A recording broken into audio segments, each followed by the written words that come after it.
안녕하세요. 바이오맨입니다. 오늘은 우리 모두의 관심사, 바로 삼성바이오로직스에 대해 아주 쉽고 재미있게 파헤쳐보는 시간을 가져볼 건데요. 특히 초보 투자자분들도 글로벌 CDMO 산업이 뭔지, 그리고 삼성바이오로직스가 2026년에 어떤 멋진 모습을 보여줄지 핵심 투자 포인트를 콕콕 짚어드리겠습니다. 너무 어렵게 생각하지 마세요. 제가 친절하게 안내해 드릴게요. 자, 먼저 바이오 의약품이 뭔지부터 알아볼까요? 한마디로 살아있는 세포를 배양해서 만드는 복잡한 단백질 치료제라고 보시면 돼요. 이게 왜 중요하냐고요? 기존 의약품보다 부작용은 적고 효과는 더 뛰어나다는 장점 때문에 고령화 시대의 항암이나 희귀 질환 치료에 대한 수요가 폭발적으로 늘고 있거든요. 마치 맞춤형 슈퍼 히어로 같은 치료제라고나 할까요? 이런 바이오 의약품을 만드는 과정은 크게 세 단계로 나눌 수 있어요. 첫째, 세포를 대량으로 키우는 세포 배양. 둘째, 불순물을 제거하고 순도를 높이는 정제. 마지막으로 이걸 용기에 담아 포장하는 완제 과정입니다. 꽤 복잡하죠? 그래서 전문가의 손길이 필요하답니다. 그럼 이제 오늘 투자의 핵심 키워드인 CDMO가 뭔지 알아볼 시간인데요. CDMO는 위탁 개발 생산의 줄임말이에요. 쉽게 말해 제약사들이 신약 개발은 하는데 이걸 실제로 대량 생산하거나 개발 과정을 돕는 걸 외부 전문 기업에 맡기는 거죠. 마치 유명한 셰프가 맛있는 레시피는 만들었는데 그걸 대량으로 만들 공장이 없으니 전문 생산 공장에 맡기는 것과 비슷하다고 생각하시면 돼요. 이렇게 하면 제약사는 비싼 생산 설비에 투자할 필요가 없고 제품을 시장에 더 빨리 내놓을 수 있으며 글로벌 규제의 문제도 CDMO가 알아서 다 처리해주니 꺽 먹고 알 먹고라고 할 수 있죠. 삼성바이오로직스 같은 CDMO 파트너는 신약 후보 물질이 의약품이 되기까지 모든 과정을 원스톱으로 지원하며 제약사들의 든든한 동반자가 되어주고 있습니다. 이런 CDMO 시장 지금 완전히 핫하다고 할 수 있습니다. 2023년부터 2028년까지 연평균 12.4%씩이나 성장해서 거의 매년 두 자릿수 성장을 이어갈 것으로 전망되고 있어요. 와우, 정말 엄청나죠? 왜 이렇게 성장하냐고요? 크게 세 가지 이유를 꼽을 수 있는데요. 첫째, 아웃소싱 확대. 큰 제약사들이 생산보다는 연구개발에 집중하면서 생산을 외부에 맡기는 비중이 급증하고 있고요. 둘째, 모달리티 다변화. ADC나 이중항체처럼 복잡하고 새로운 의약품 개발이 많아지면서 전문적인 생산 기술이 더욱 중요해지고 있어요. 마지막으로 공급망 안정성인데요. 팬데믹 이후에 안정적이고 검증된 파트너를 선호하는 경향이 커지면서 CDMO의 역할이 더욱 중요해졌습니다. 한마디로 CDMO는 지금이 황금기라고 할 수 있겠네요. 이런 뜨거운 CDMO 시장에서 독보적인 존재감을 뽐내는 기업이 바로 삼성바이오로직스입니다. 드리번 포라이프 라는 멋진 슬로건처럼 인류의 더 나은 삶을 위해 끊임없이 혁신하는 글로벌 넘버원 파트너죠. CDO, CMO, CRO까지 모든 서비스를 아우르는 풀 통합 비즈니스 모델을 가지고 있습니다. 2025년에는 총 78만 4천 리터라는 세계 최대 생산 능력을 자랑하였고요. 게다가 FDA, EMA 같은 세계 최고 수준의 규제기관으로부터 270개가 넘는 승인을 받으며 그야말로 넘사벽 클래스를 보여주고 있습니다. 삼성바이오로직스의 핵심 역량, 그 첫 번째는 바로 세계 최대 생산 능력입니다. 무려 78만 4천 리터. 경쟁사 론자, 베링거, 우시바이오, 후지필름과 비교해도 압도적인 1위 자리를 굳건히 지키고 있죠. 특히 5공장 가동으로 경쟁사와의 격차를 초격차로 벌리며 2위와의 생산 능력 차이가 단일 공장 1개 이상에 달합니다. 시장의 수요를 앞서가는 공격적인 시설 투자로 시장 지배력을 강화하고 있는데요. 2032년까지 132만 4천 리터로 생산 능력을 확대할 계획이니 정말 초격차라는 말이 아깝지 않죠. 전 세계 항체 의약품 생산의 중심에서 K-바이오의 위상을 높이고 있다고 보시면 됩니다. 두 번째 핵심 역량은 압도적인 건설 속도입니다. 일명 스피드 이그제큐션. 삼성바이오로직스는 경쟁사 대비 40%나 빠르게 공장을 지어냅니다. 이는 쿠키컷 설계 재사용으로 시행착오를 줄이고 모듈러 건축 방식을 도입해 공기를 단축했기 때문인데요. 공장을 뚝딱뚝딱 지어내는 실력이 거의 레고 장인 수준이죠. 1공장 25개월, 2공장 29개월, 3공장 35개월, 4공장 23개월, 그리고 5공장은 24개월 목표를 달성했습니다. 경쟁사 평균이 40개월, 산업 평균이 48개월인데 삼성바이오로직스는 24개월이라니 정말 놀랍죠? 이렇게 빨리 지어서 남들보다 먼저 시장을 선점하는 효과를 톡톡히 누리고 있습니다. 세 번째 핵심 역량은 최고 수준의 효율성입니다. 삼성바이오로직스는 자체 개발한 프로세스 혁신 시스템인 엑셀런스를 통해 배치 성공률을 99% 이상으로 유지하고 있어요. 거의 완벽에 가까운 성공률이죠. 그리고 가상 시뮬레이션을 통해 생산 리스크를 미리 차단하는 디지털 트윈 기술도 도입했습니다. 이런 운영 최적화와 디지털 혁신 덕분에 삼성바이오로직스는 업계 평균 20에서 30%를 훌쩍 뛰어넘는 40% 이상의 압도적인 영업이익률을 달성하고 있습니다. 돈도 잘 벌고 일도 잘하고 정말 똑똑한 기업이라고 할 수 있겠네요. 자, 이제 좀 어려운 이야기 같지만 알고 보면 우리에게는 큰 기회가 될 수 있는 생물보안법에 대해 알아볼까요? 바이오 시큐어법이라고도 불리는 이 법은 한마디로 중국 바이오 기업을 규제하는 법안입니다. 미국이 자국의 안보를 위해 특정 중국 바이오 기업과의 거래나 정부 지원을 제한하겠다는 건데요. 배경에는 유전자 데이터 유출을 막고 필수 의약품 공급망이 중국에 너무 의존하는 것을 줄이겠다는 의도가 깔려 있어요. 그럼 이 법이 우리 삼성바이오로직스에 어떤 영향을 미치냐고요? 바로 비중국 기업들의 반사이익입니다. 중국 CDMO를 쓸 수 없게 된 제약사들이 삼성바이오로직스처럼 동맹국 CDMO 기업으로 몰리면서 수주가 급증할 것으로 예상되는 거죠. 우리에게는 큰 호재라고 할 수 있습니다. 그럼 이 생물보안법이 삼성바이오로직스에 어떤 실질적인 수혜를 가져다 줄지 좀 더 자세히 들여다볼까요? 먼저 중국 CDMO와의 거래가 제한되는 리스크가 생기자 빅파마들은 중국이 아닌 대체 파트너를 모색하게 됩니다.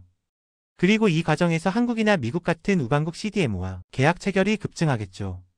그 결과 삼성바이오로직스 같은 기업은 수주가 급증하는 엄청난 성장을 맞이하게 되는 겁니다. 실제로 2024년에 삼성바이오로직스의 연간 수주액이 무려 4조 원을 돌파하며 역대 최대 실적을 달성했는데요. 이 모든 것이 생물보안법의 수혜 효과라고 봐도 과언이 아닐 겁니다.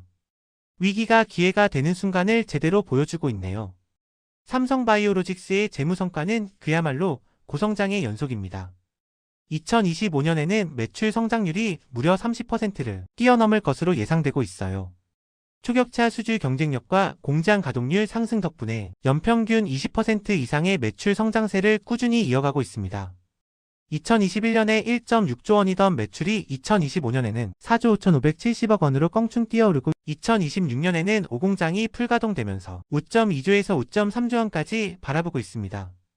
마치 탄탄대로를 달리는 고속열차처럼 계속해서 최고 기록을 경신하고 있는 모습이죠.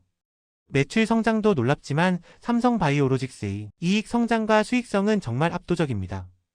그래프를 보시면 영업이익이 꾸준히 우상향하고 있고 영업이익률은 2025년 예상치로 45.4%에 달합니다.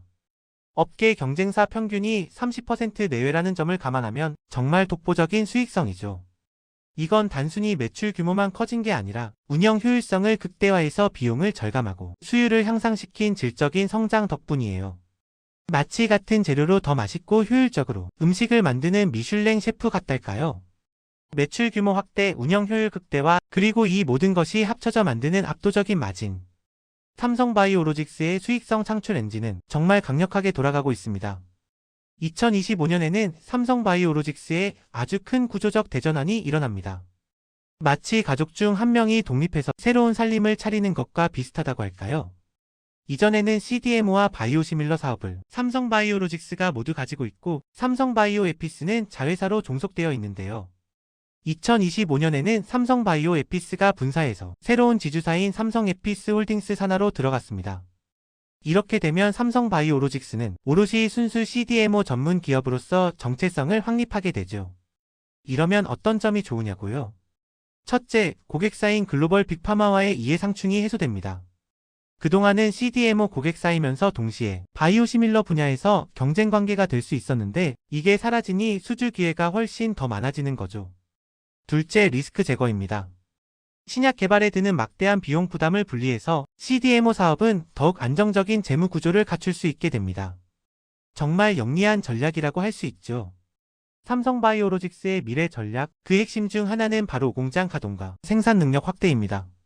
2025년에 5공장이 가동을 시작했는데요. 업계 최단 기간 건설을 완료하고 빠르게 상업 생산을 시작할 예정입니다.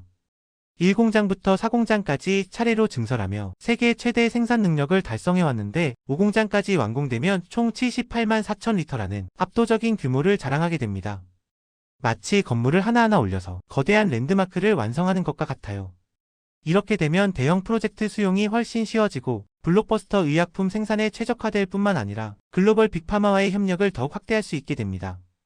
정말 기대되지 않나요? 두 번째 미래 전략은 모달리티 다변화, 즉 새로운 의약품 생산 기술로 사업 영역을 넓히는 것입니다. 요즘 핫한 ADC 항체 약물 접합체 아시죠? 차세대 항암 치료제로 각광받는데 삼성바이오로직스는 이 ADC 전용 생산 시설을 완공해서 세계적인 허브로 도약하고 있습니다. 또 자체 개발 플랫폼인 S듀얼을 활용한 이중항체는 불순물을 최소화하고 생산 수율을 극대화했고요. 백신과 치료제에 쓰이는 mRNA 원료의 약품 생산도 DS 생산부터 포장까지 원스톱 체계를 구축했습니다. 게다가 디벨로픽이라는 차세대 CDO 플랫폼을 통해 고객사 개발 기간까지 단축시켜주고 있으니 미래 의약품 시장을 선도하겠다는 의지가 엿보이는 부분입니다. 삼성바이오로직스는 인천 송도를 넘어 미국 시장으로의 진출도 적극적으로 추진하고 있습니다. 2025년 12월 미국 메릴랜드주 록빌에 있는 GSK 공장을 인수하였는데요. 이는 메이드 인 USA 전략의 핵심이라고 할 수 있습니다. 미국 정부와 고객사가 요구하는 현지 생산 조건을 완벽하게 충족시켜줄 수 있기 때문이죠. 이렇게 되면 빅파마가 밀집한 지역에 직접 진출해서 고객사와의 물리적 거리를 단축하고 소통을 강화할 수 있고요. 앞에서 말씀드린 생물보안법 리스크에도 선제적으로 대응하며 북미 시장 공략을 가속화할 수 있습니다. 기존 시설을 인수하는 전략이라 건설 기간도 단축하고 바로 생산에 투입할 수 있어 일석삼조의 효과를 기대할 수 있습니다. 그럼 글로벌 탑티어 CDMO 경쟁사들과 비교했을 때 삼성바이오로직스는 어떤 위치에 있을까요? 론자, 후지필름 같은 쟁쟁한 기업들 사이에서도 삼성바이오로직스는 압도적인 생산 능력과 효율성 면에서 독보적인 우위를 점하고 있습니다. 지역 거점은 한국에 집중하면서도 미국으로 확장하여 효율성을 극대화하고 있고요. 오랜 업력과 다양한 사업군을 가진 경쟁사들도 훌륭하지만 삼성바이오로직스는 규모와 속도, 품질이라는 세 마리 토끼를 모두 잡으며 초격차 경쟁력을 확고히 하고 있습니다. 마치 빠르고 정확하며 규모도 큰 슈퍼 공장 같달까요? 자, 그럼 이제 투자 포인트를 한눈에 정리해볼까요? 왜 삼성바이오로직스에 투자해야 하는지. 첫째, 생산 능력입니다. 세계 최대 규모인 78만 4천 리터의 카파를 확보하고 빠른 증설로 시장을 선점하고 있고요. 둘째, 규제 환경입니다. 생물보안법의 최대의 수혜주로서 경쟁사 이탈에 따른 반사이익과 수주문의 급증이 기대됩니다. 셋째, 수익성입니다. 업계 최고 수준인 45% 이상의 이익률로 높은 현금 창출력을 보여주고 있습니다. 넷째, 성장 동력입니다. ADC, mRNA 등 차세대 기술 포트폴리오를 확장하며 미래 성장을 준비하고 있죠. 다섯째, 글로벌 거점입니다. 미국 록빌 공장 인수로 북미 거점을 확보하여 고객 접근성을 강화했습니다. 마지막으로 지배구조입니다. 바이오에피스 분사로 순수 CDMO 기업으로 전환하여 신약 개발 리스크를 제거하고 사업 전문성을 높였습니다. 이 정도면 정말 투자할 만하죠. 하지만 아무리 좋은 기업이라도 투자에는 항상 리스크가 따르는 법이죠. 삼성바이오로직스 투자 전 꼭 고려해야 할 잠재적 위험 요인도 함께 살펴봐야 합니다. 2026년 이후 글로벌 CDMO 증설 경쟁이 심화되면서 공급 과잉이 발생할 가능성이 있고요. 고객사의 임상 실패나 자금난 등으로 인해 수요 변동이 생길 수도 있습니다. 또 FDA나 EMA 같은 규제기관의 승인이 지연되면 매출 이연 같은 규제 및 밸리데이션 지연 리스크도 존재합니다. 미중 갈등 같은 지정학적 리스크나 환율 변동성도 빼놓을 수 없죠. 마지막으로 지속적인 공장 증설에 따른 대규모 캐펙스 집행 부담도 고려해야 합니다. 높은 성장성 뒤에는 언제나 산업 구조적인 불확실성이 존재한다는 점 꼭 기억해 주세요. 오늘 삼성바이오로직스 심층 투자 분석 재미있으셨나요? 초보 투자자분들도 쉽게 이해하셨기를 바랍니다. 다음에도 더 유익하고 재미있는 정보로 찾아올게요. 시청해 주셔서 정말 감사합니다. 그리고 잊지 마세요. 구독, 좋아요, 알림 설정까지 꼭 부탁드립니다. 다음에 또 만나요.